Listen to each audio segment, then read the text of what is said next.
Hello, my name is Deborah Baldini, and I'm the founder of Succeed. My role was really to bring together a group of giants. My inspiration really is the personal one. I have a daughter with Down syndrome. My role at the university, I was an associate dean in the College of Arts and Sciences, and I was responsible for program development. My role was to bring expertise to departments and to bring the university to institutions outside the university in order to create learning situations. And so I was fortunate because I had so many experiences in program development that this developing Succeed didn't seem impossible to me. So how did it happen with Succeed? I want to take one step back and say that I had a practice. And that practice was, again, sort of personally based in my daughter. She loved to read, and she desperately wanted to join a book club, but really didn't have the reading ability to participate in the book clubs that existed at that time. And so there was, at that time in the College of Education, a professor of special ed who had an incredible mailing list. And I asked him, are there any book clubs for people with intellectual disabilities? And he said he didn't know of one, but he would post it on his list. And about a month later, I got back an email from someone who said, I think there's something going on at the Nysanger Center at the Ohio State University. There was a program called Next Chapter Book Club, and it was extraordinary. And I want to have a Next Chapter Book Club in St. Louis. And they said, but we're in Ohio. And I said, well, I think you should go national because you have an incredible idea, and I want to be your test pilot, and I want to help you expand. So they were game for it. I called 5 organizations in St. Louis that serve people with intellectual disabilities, and one of them was the St. Louis ARC. I contacted colleagues in the College of Education, and I asked if they would give me 5 minutes to speak to any class. And what I said to students was, you are going to become teachers, and at some point you're going to have a student with an intellectual disability included in your classroom. And I'd like to give you an opportunity to have an initial experience. And that would be through leading a book club. There was a student in the College of Ed who volunteered to lead that. And then I could see the value of a program that ultimately became Succeed. And really, that was sort of my first practice with building a program specifically for people with intellectual disabilities. And it was my first true introduction to St. Louis art.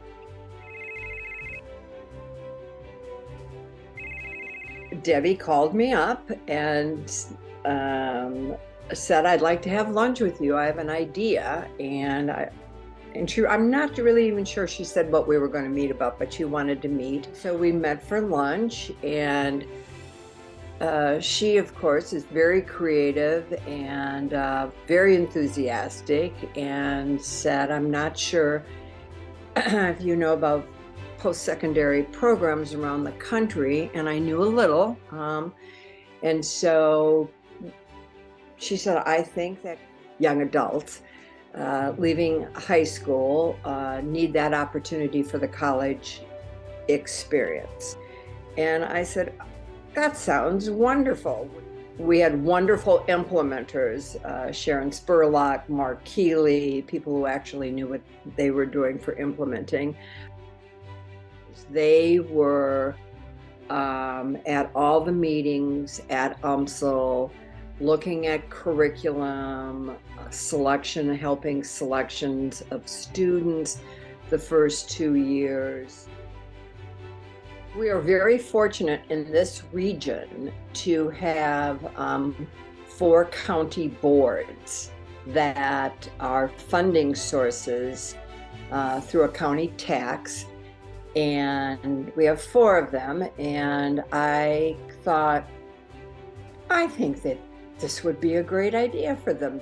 And we wrote, I think, maybe 4 grants, one to each of the county boards. You always wrote grants of how many people you were going to serve, and it was by person. So they didn't fund a lot of, we need seed money. And it was a different paradigm shift of them just coming up with a lump sum of money and giving it to a funder, which it would have had to be us. They realized that they could do something different, and this was exciting, and I was excited, and Debbie was excited, and the St. Louis Arc Board got excited. At one point in 2012, we won a grant from the 3 Senate Bill 40 boards. So I want to mention them because they are also giants for me.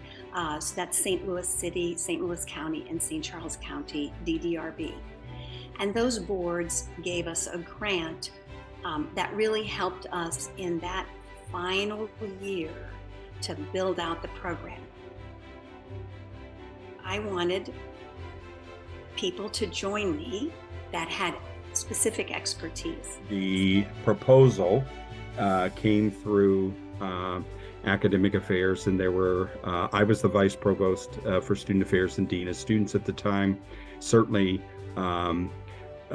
offices that reported to me would have to be very much involved because this was going to be a very inclusive program. When it was first presented to myself and Dr. Coonrod, I can still remember being there in Woods Hall when we were meeting with Dr. Baldini to talk about this.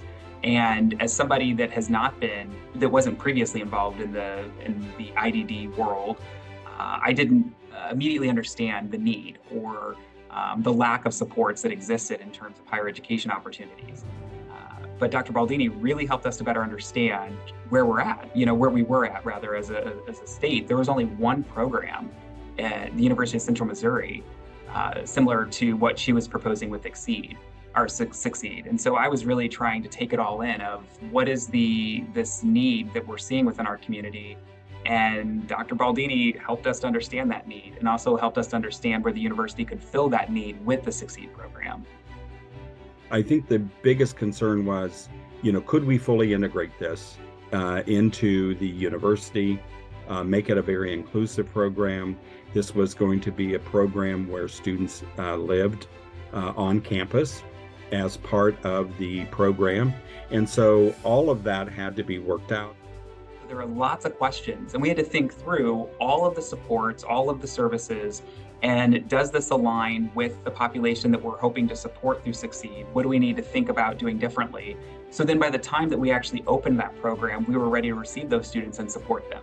At UCSB, I was doing work specific to supporting individuals who were attending the university who had a diagnosis of autism. So I had been coming off of work that was very much around inclusive higher ed, and this just made a whole lot of sense. And I vaguely remember being in the provincial house, being dragged to a meeting about this, which I'd already made up my mind that we're not going to do. That was the first time I met April. That's my first recollection of it. Yeah. And then I always thought from that first moment, I'm sure that I would be a converter. I'm going to tell you a funny story about persuasion. I rented a van and we all drove across the state. And on the trip across the state, the van was very quiet. Everyone was on their phones, they were texting, they were answering emails. So a lot of business was going on. When we got to the program, we had arranged a visit. We all broke up. So our director of housing met with their director of housing. Our dean of students met with their dean of students, and etc. And when we all got back together after a series of meetings, the first thing that Jonathan said to me was, our program is going to be so much better than this. He's a competitive guy. And we picked up on that. So I remember the specific click moment of when the tides changed. Jonathan and DeAndre were having a discussion about the meetings we were just in. And for the first time, you saw them engaging in the same way, in the same excitement that we all had been in terms of like what we knew was possible and what we wanted to see. And I still hold that as one of the moments of meaning in building this program, because he took ownership of the program. And that's so important in program building, is that it's not my program. It's the program of everyone who built it, the program of everyone who volunteers for it, the program of all of the deans, provosts, etc., who approved and took care of the program. It belongs to the parents who send their children to the program in hopes that their lives will improve. There was a lot of excitement that there was going to be a local program where their student could live away from home, but be close. And so that it wasn't sending them hundreds of miles away. I actually was fortunate where I was on the team interviewing the students as we looked to bring students into that first cohort. And first and foremost, I just have to acknowledge there was just nothing but pure excitement from these students that saw opportunity to further their education at a university that they had, and that was an idea or a concept that they had never really considered before, because it wasn't an option for them. I will tell you that first cohort, that morning they moved into the residence hall. I was there with other team members. It was just an exciting day. Moving day came in, and the first week came in, and then the first month, I got reports of those families within the first couple cohorts. They really put a lot of trust into Succeed, because Succeed hadn't been tested before. It was a new concept. It was a new model for the university, and they really took a chance.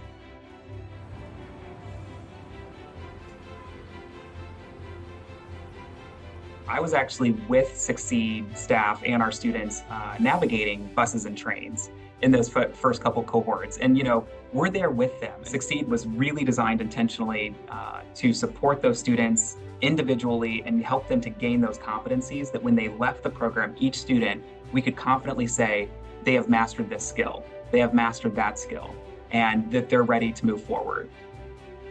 The other thing I will tell you is that the first cohort that actually went through commencement and put on their caps and gowns.